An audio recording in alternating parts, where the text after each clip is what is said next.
Oo nga, ginawa ko yung taas.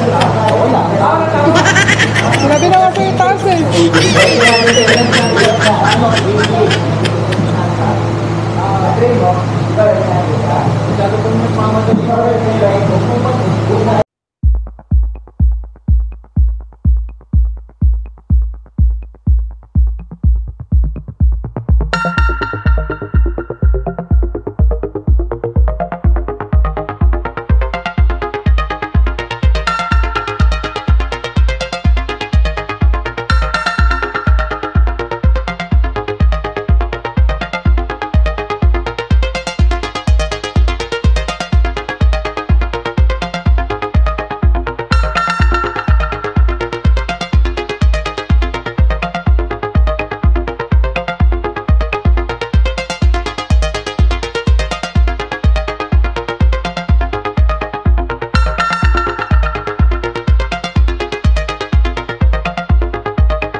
Magandang araw po muli sa ating lahat.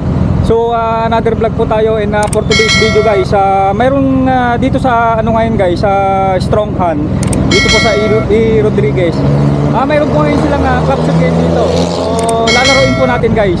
So papakita ko po sa inyo yung step by step guide kung paano po maglaro dito sa ating Strong Hand, kasi ito po itong range na to guys, memorable po sa akin ito dahil dito po ako unang nakapaglaro ng club shoot, yung mga Course of Fire. So itong firing range na po ito guys ay indoor po siya. So indoor, may mga bay po siya, at at the same time siya po yung really not sure kung may mga ibang firing range na indoor na nagpapalaro po sila ng club shoot, yung mga Course of Fire na setup. So dito po mayroon po sila ngayong ganun doon na nakasetup na Course of Fire. So titignan po natin. Yung setup nila. Mayroon po silang 4 stages.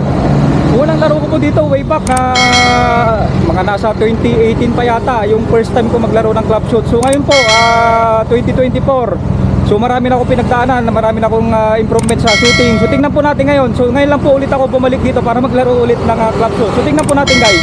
So tara po, samahan niyo po ako sa loob at tingnan po natin yung proseso at yung style po ng kanilang bay dun sa loob. Okay guys, pasok tayo sa loob. So ito po yung kanilang harapan. Oh, ito ang aking asawang lady shooter na ang kanyang caddy. Oh, yung kanyang caddy. Napakagandang caddy naman.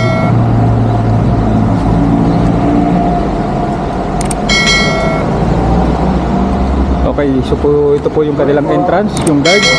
Good morning, sir. Kaway po, kaway. Ayan, yung ating magigiting na guard. Ayan. Guys, dito po yung ano nila, store ng Strong Hand. Dito po. So yung kanilang indoor firing range ay nandito po sa baba. Ayan. So baba po tayo. Okay, so ito po yung papasok sa kanilang indoor firing range. So unahin po muna natin puntahan yung ating registration area.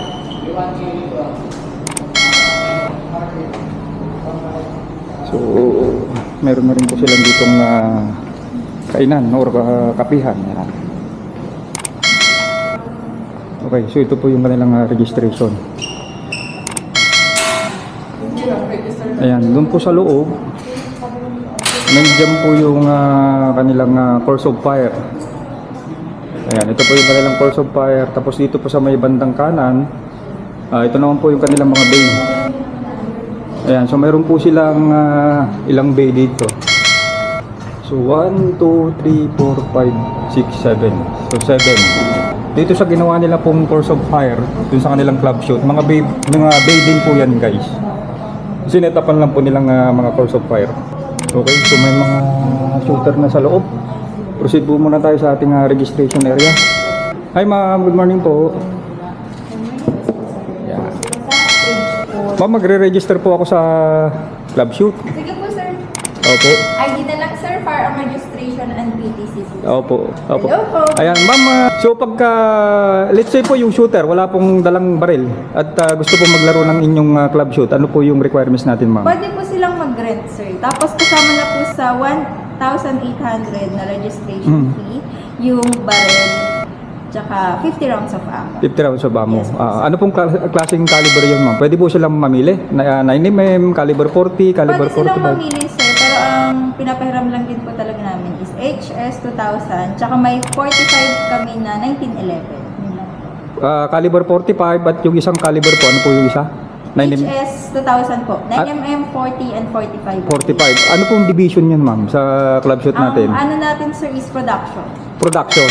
So production lang po, pasok-pasok lahat yung mga yon. Yes. Wala po ibang division. Ayan, Yes, sir. okay. Pero dinadouble check naman nila range officer sa loob, sir, kung anong mga division. Anong division? Okay. Tapos, in addition, ma'am, sa mga baguhan Yes. na gustong maglaro ng ating club shoot, may paano po ba yun? Paano po ba yung safety natin doon? Let's say po yung mga tyro, ganun. Ginaguide naman po siguro ng range officer natin yung mga tyro, ma'am, no? Ginaguide naman po, sir. Oo. Yung kailan po bang, ma'am, club shoot nyo dito sa ating strong hand? Nagpo-post po kami sa FB page, sir, kasi pabago-bago, sir. Minsan, sir, may parang once a month kasi siya. Once a month. Minsan, opo, sir. Minsan, Oo. first week or second week. Okay. Oo. Gaganon. So rent po ng gun, kasama na po sa 1.8 if ever. Ano po, yung mga accessories, gear, yung Earmuffs, salamin, yung earmuff, meron salamin, po. meron na rin po yun. Usually, yes, sir. Pag nag-practice din, sir, yun po yung usually na. Okay. Pagka may sariling gamit, ano pong requirement, ma'am? Yung firearm registration po, ano? Yes, sir. Firearm registration and PTC. Ayan, okay. Dalawa. Okay. Sige, ma'am. Thank you po. So, tingnan natin, pa-register tayo. Hey guys, yung bala po nila ito. So, sinusukat lang po natin para make sure hindi po tayo maipitan. Pero smooth naman yung bala nila. In addition, guys, yung kasama ko kasi 50 rounds of ammo. Pero ang gagawin po, bibigyan po kayo ng 100 rounds.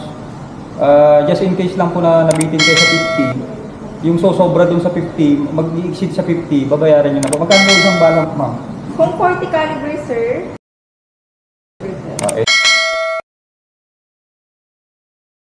Kasi dun sa loob, guys, dun sa loob, maliban po dito sa kanilang course of fire, pwede yung mga exist na bata, pwede po tutok na nabitin ka dun sa precision, dun sa mga baler.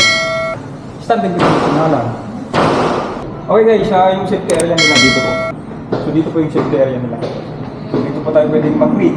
Dahil nga po dito yung classroom, dito po tayo pwedeng mag-read ganda ng ating mga baril.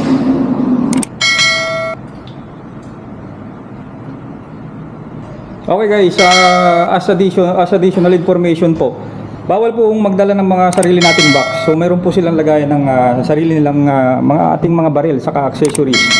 Ito po yung dadalhin natin sa loob. Okay, katulad ng sa akin, ayan. So dito ko na lang nilagay yung aking mga gamit, accessories. So meron ako nakaligtaan, isa yung magazine ng aking metrilyo. So malamang pagka naiwan ko po sa probinsya kasi hindi ko po expect na maglalaro po ako dito sa Strong Hand. Kaya may sabi ko nga doon sa naman na pinaparint nilang baril. So ito po. Ito po yung model ng baril na pinaparint po nila. So HS40, caliber 40 din po siya. Ayan. So malamang pagka titingnan ko yung number of rounds nung course of fire ng per stages dun sa loob, kasi na 18 rounds yung ating metrilyo. Pagka nagkulang po yun, ito po yung aking gagamitin, yung nirentahan po nating baril dito sa sa Strong Hand. Ayan, so proceed po tayo sa loob guys, proceed po tayo. So good to go na tayo, naka-register na tayo. So nandito yung baril natin, so pasok na po tayo sa loob. Okay guys, dito kay Mrs. Ang viewers natin guys, meron pesos na payment. So pagka pumasok ka dun sa loob ng bay nila sa mga firing, inside ng firing range, meron maliban dun sa registration ng shooter. Okay guys, pasok tayo. Pasok tayo. So paid entrance only nakalagay. Ito yung ating yung mga bay, pagpasok natin dito, diretso po tayo dito. Ito po yung ating bay kung saan po tayo re-rig ng mga baril natin.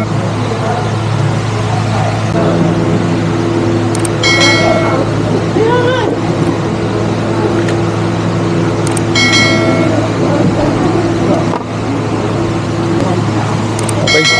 So nakapag-rig na tayo. Doon pala sa labas, hindi pala pwedeng mag-rig doon. So kailangan dito kasi cold range.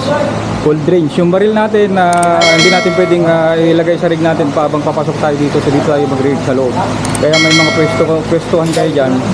Kasi dyan kayo maglalagay ng baril. Tayo.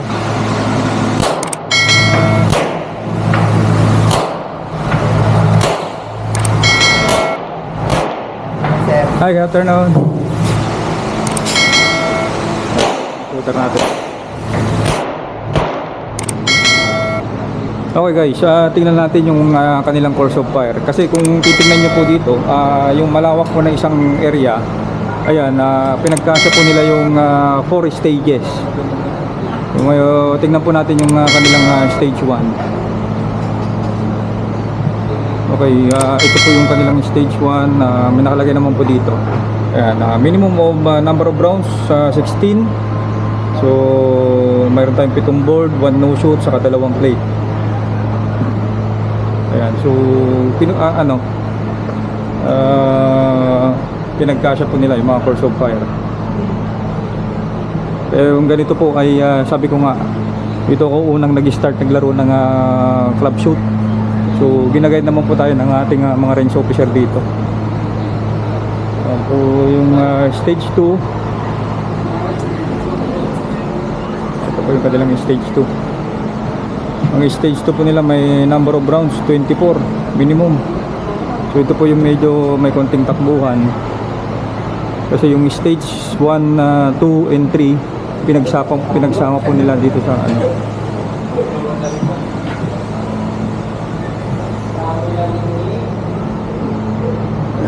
Okay, yung bala po dito, in addition pala yung bala guys. Hindi pwedeng magdala ng sariling bala. Sila po nagpo-provide ng bala nila. Ayan, so may mga bakal din po sila.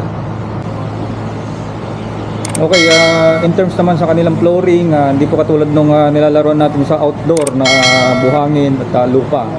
So dito po simento, tapos mayroon pa siyang nilagay na parang floor mat. Ayan, so hindi po siya madulas. Pwede pong magsapatos po kayo ng mga Nike. Doon po kasi sa labas, ang sapatos po natin to may spike, yung Solomon. Ayan, so dito po pwede pong magsapatos ng kahit Nike. Welcome to stage 1. This is a medium course consisting of 7 IPSC chords, 1 low shoot and 2 plates. Okay, yan, pinawasan. Okay, minimum rounds 16, gun position, magazine inserted. Start position, dito kayo mag-i-start. Upon audible signal, engage the targets within the shooting area. Okay, walk through tayo ha. Ano siya? Ito. 1, 2, 3, 4. Yeah. 5, 6, 7, and 2 plates. Okay? No questions? Okay, pag wala, we review the course.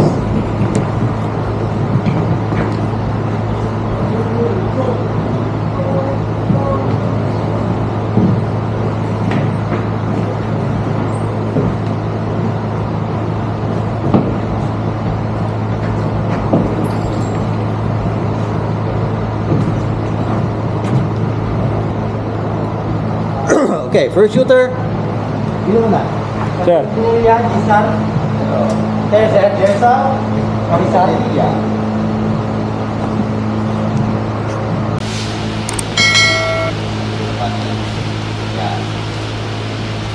Okay. Load and make ready.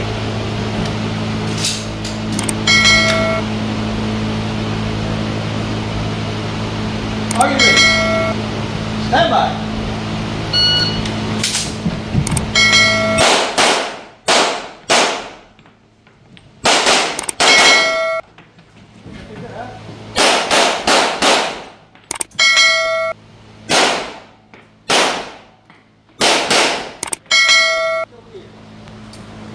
Hammer down. Holster. Range clear time 1519. Okay, abati ka na po. Alright. Load and make ready.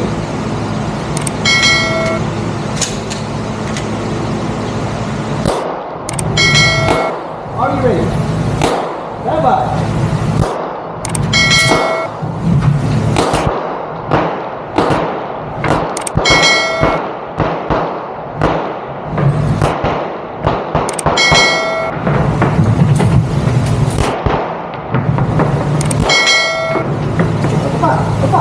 Wala na. Okay. Time, 1548.